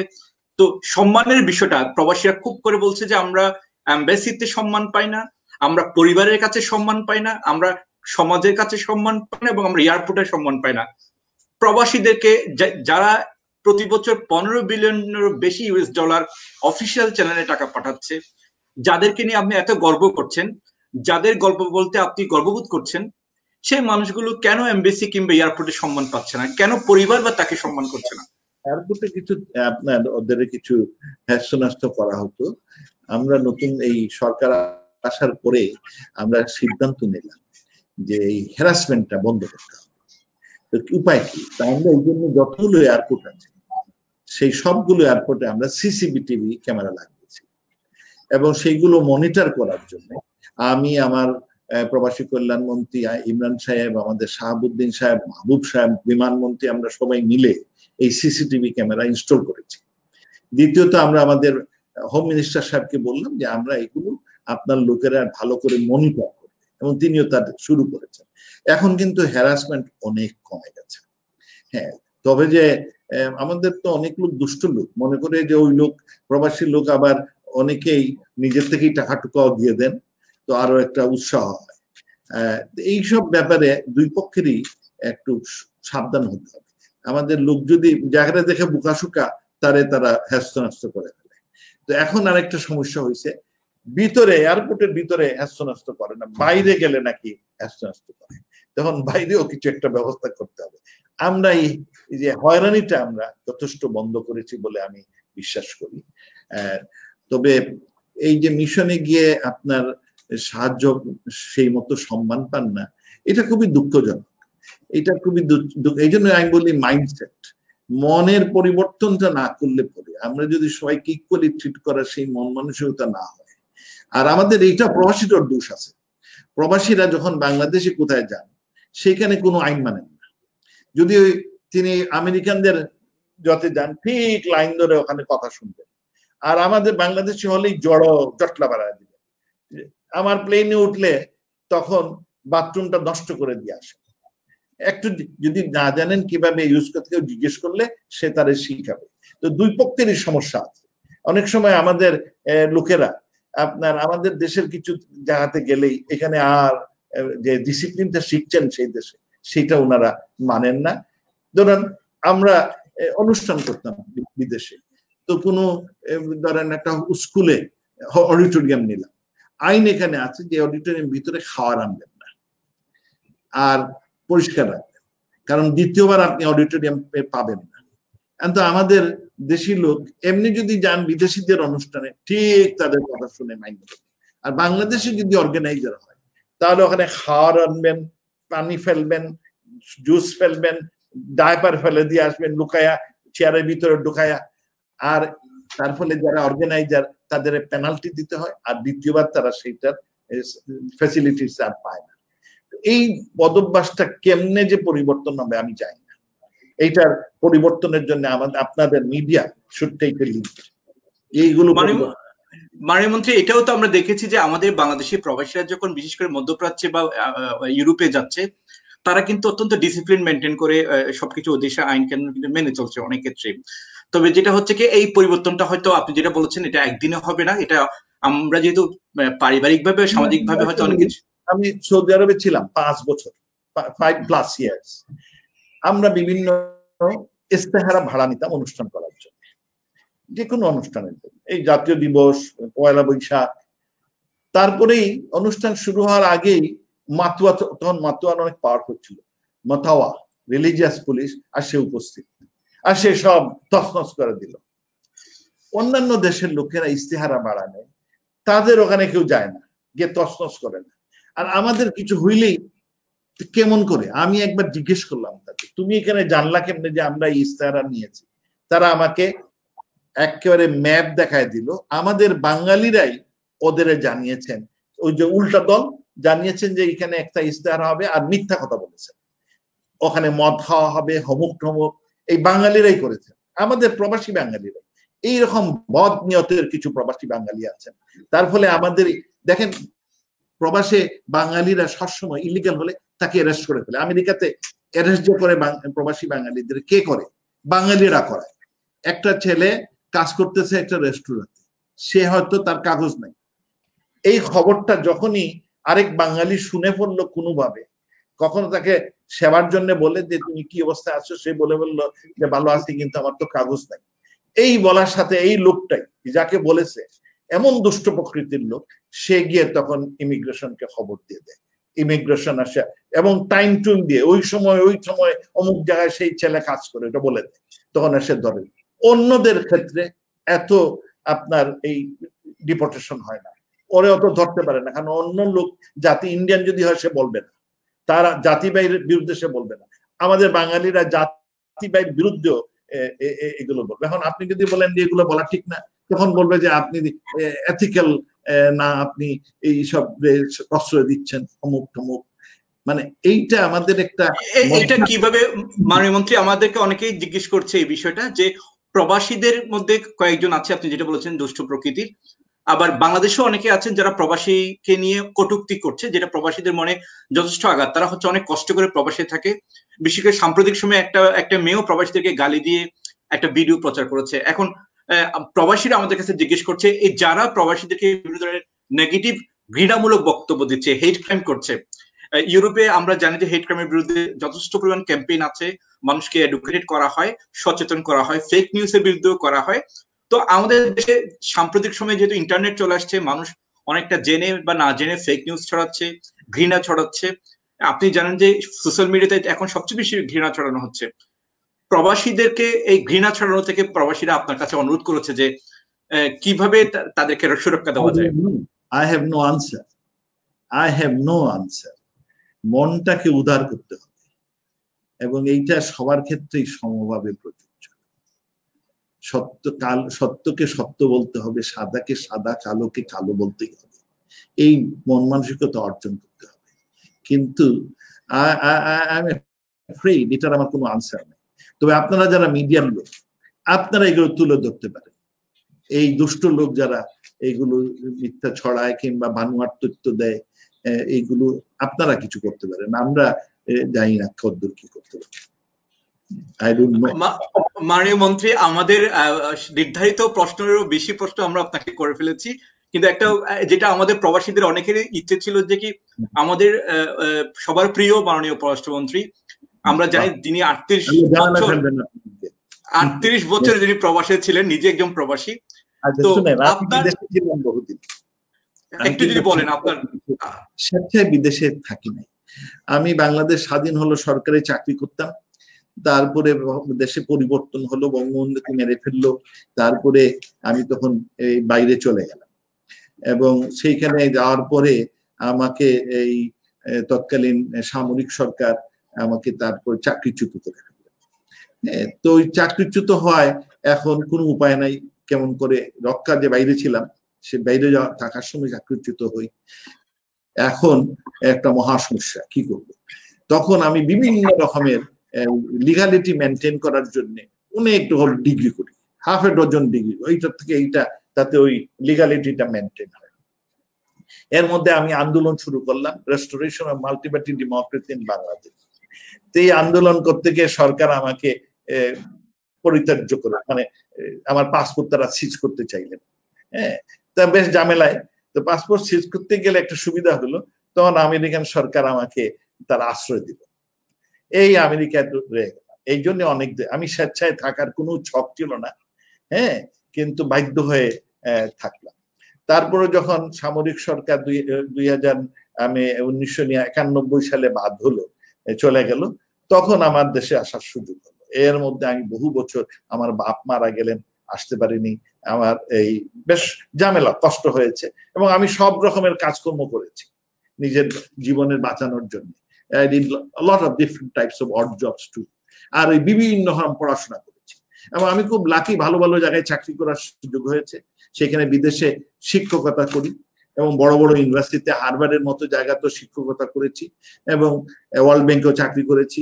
সো ওকে, মোটামুটি ভালোই ছিলাম। তারপরে আমাকে এক ভদ্রলোক আমাকে প্রস্তাব দিলেন যে আমি সৌদি সরকার একজন লোক খুঁজতেছে, তাদের দেশের একজন অর্থনৈতিক উপদেষ্টা খুঁজতেছে, চাচ্ছে, আমি যাব কিনা। তখন আমার ছেলে মেয়ে ইউনিভার্সিটিতে পড়ে, সুতরাং অনেক খরচ, দেখলাম ওখানে গেলে বেশ খরচটা মিটানো যাবে। তো আমি সৌদি সরকারে যাই 2 বছরের জন্য, গিয়ে ওখানে 5 বছর ছিল। So I stayed in Riyadh. ফিরে আসলাম, আসার পরে আবার ইউনিভার্সিটিতে শিক্ষকতা শুরু করলাম। এবং তখন এর মধ্যে যখন সৌদিতে ছিলাম, তখন মাননীয় প্রধানমন্ত্রী শেখ হাসিনা কয়েকবার ওখানে গিয়েছিলেন, ওনার সাথে যাওয়া হয়। আর এর আগে আমি একটা আন্দোলন শুরু করি, সেটি হচ্ছে যে প্রবাসে আপনার এই আমাদের ছেলে মেয়েদের, বাচ্চাগুলোকে, বিশেষ করে ছোট ছেলেদের মিডল ইস্টে নিয়ে যেত, আর আমাদের মেয়েদের পাকিস্তান অন্যান্য জায়গায় নিয়ে বিক্রি করে দিত, আর বিয়ে দিয়ে দিত জোর করে, বিয়ে আর কি সেরে এগুলো। তো আমি সেই জন্য একটা আন্দোলন শুরু করি, সেটা হচ্ছে নারী ও মহিলা পাচার বন্ধ। এইটা করতে গিয়ে পরে দেখলাম যে আমাদের ছোট ছোট ছেলে, আপনার 5 বছর, 7 বছর, 8 বছর, 10 বছরের বাচ্চাগুলোরে আপনার মিডল ইস্টে নিয়ে যায়, বিশেষ করে উপসাগরীয় গালফ কান্ট্রি গুলো, ইউএই গুলো এর বড় নেতা, ওখানে নিয়ে যায়, ওর ক্যামেল জকি বানায়। আর ক্যামেল জকিতে 50% ছেলেই আপনার আইদার মারা যায় কিংবা বিকলাঙ্গ হয়ে যায়। আর বিকলাঙ্গ হলে দেশে এনে রাস্তায় ফেলে দেয়, এই ভিক্ষুক করে বানিয়ে ফেলে দেয়। তো এইটা দেখে আমার খুব অপছন্দ হয়। So I started a movement against ইট। তো মুভমেন্টটা খুব সাকসেসফুল হয়।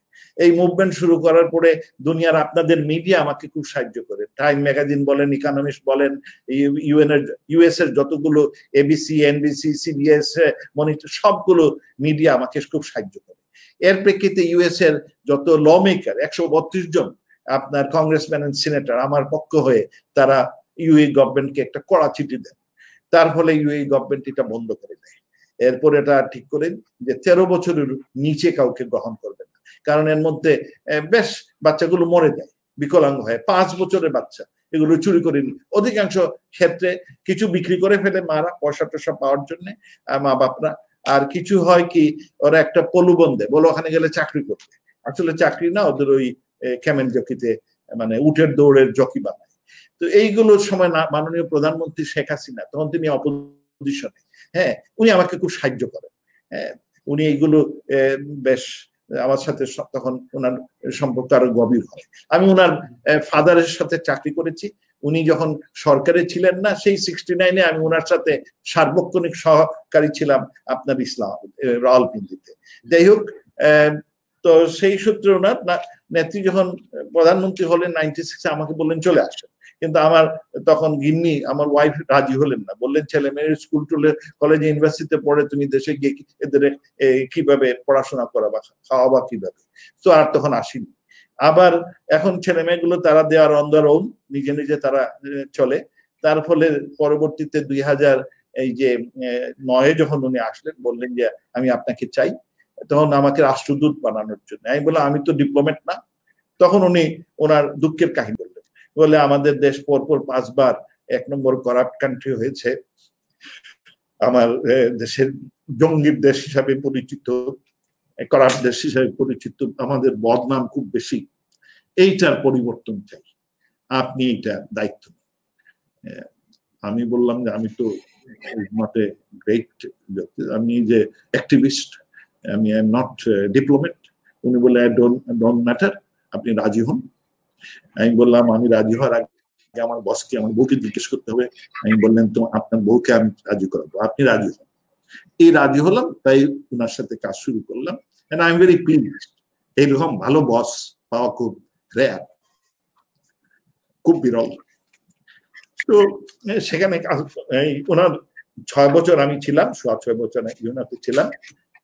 And I think I did my best. আমি চেষ্টা করেছি দেশের মান ইজ্জতকে মানুষের ঘরে, মানে পৃথিবীর মধ্যে পৌঁছে দেওয়ার জন্য। And we did pretty well. আমার এই কয়েক বছরে আমি প্রায় 52টা কমিটির ইলেক্টেড হয়েছি, বাংলাদেশ ইলেক্টেড হয়েছে, মাননীয় প্রধানমন্ত্রীর জন্য অনেকগুলো অ্যাওয়ার্ড সংগ্রহ করে নিয়ে এসেছি। হ্যাঁ, এবং এইগুলো অ্যাওয়ার্ড জেনুইন, কারণ এইগুলোতে তার অর্জন হয়েছে। অর্জনটা আমি পাবলিককে বলেছি, জানিয়েছি লোকজনকে, এবং তার ফলে এইগুলো সম্ভব হয়েছে। তারপরে মাননীয় প্রধানমন্ত্রী সিদ্ধান্ত নিলেন, তিনি আমাকে দেশে নিয়ে আসবেন। তো আমার ছেলে মেয়ে এরা অনেকে অসন্তুষ্ট হলো। তারা বললো যে তুমি আব্বু তুমি দেশে যাবা, আমেরিকাতে আসার জন্য লোক পাগল, তুমি আমেরিকার সিটিজেনশিপ বাদ দিয়ে দিবা, এটা কেন? দে আর নট ভেরি হ্যাপি। তারা বলে যে না, তাহলে ওখানে দেশে গেলে জেলে যাবা, হই করবে সেই করবে, কোনো স্থিতিশীলতা নাই তুমি এখানে। আমি বললাম যে ন, আমার জন্ম হয়েছে আমার দেশে, I have a sense of responsibility, আমার একটা অব্লিগেশন আছে। সুতরাং আর তোমরা তো ওই থ্যাঙ্কসগিভিং আর কিসের ছাড়া কোনোদিন খুঁজো নিবা না, সুতরাং it is better that we go home, আমার লোকজনের সাথে থাকবো। So I came home. এসে প্রথম একটু কিছুকাল এমনি ছিলাম, তখন নেত্রী আমাকে বললেন ইলেকশনের জন্য রেডি হন। হ্যাঁ, তো ইলেকশনের জন্য রেডি হলাম। এবং সেই জায়গাটা আমাদের পুরনো জায়গা, যে কনস্টিটুয়েন্সি আমার, সেখানে আমার দাদা ওখানে মন্ত্রী ছিলেন, ওখানে ইলেক্টেড হয়েছেন বহু বছর, 17 বছর তিনি মন্ত্রী ছিলেন, ওই এলাকার থেকে ইলেক্টেড হয়েছেন। তারপরে পরবর্তীতে আমার বড় ভাই সেই এলাকার থেকে ইলেক্টেড হয়েছেন। আগে অবশ্য কনস্টিটিউয়েন্সি অনেক বড় ছিল, সেইটা এখন 6টা হয়েছে। যখন দাদা ইলেক্টেড হয়েছিলেন ওটা 6টা এমপি, তখন একজন। আর ভাই তখন ওই বড় ভাই, তো উনিও রাজি হলেন যে উনি আর কি করবেন না, ইলেকশন করবেন না। তার ফলে আমাকে করালেন।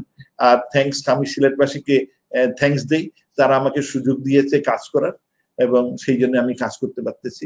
আর দোয়া করেন যে আমি যেন আন্তরিকতার সে কাজ করতে পারি, এবং দেশের মান ইজ্জত যাতে আমি আরো বাড়াতে পারি। আর বঙ্গবন্ধুর স্বপ্ন, সেই সোনার বাংলা, একটা উন্নত, সমৃদ্ধশালী, স্থিতিশীল, অসাম্প্রদায়িক অর্থনীতি গড়ে তুলতে পারি, যেখানে আপনার অন্ন, বস্ত্র, বাসস্থান, স্বাস্থ্য সেবা, শিক্ষা সেবা তা সবার জন্য নিশ্চিত হয়। সেই অবস্থায় যাতে এই সোনার বাংলা যাতে প্রতিষ্ঠিত হয়, সেই জন্য আপনাদের কাছে প্রার্থনা চাই, দোয়া চাই।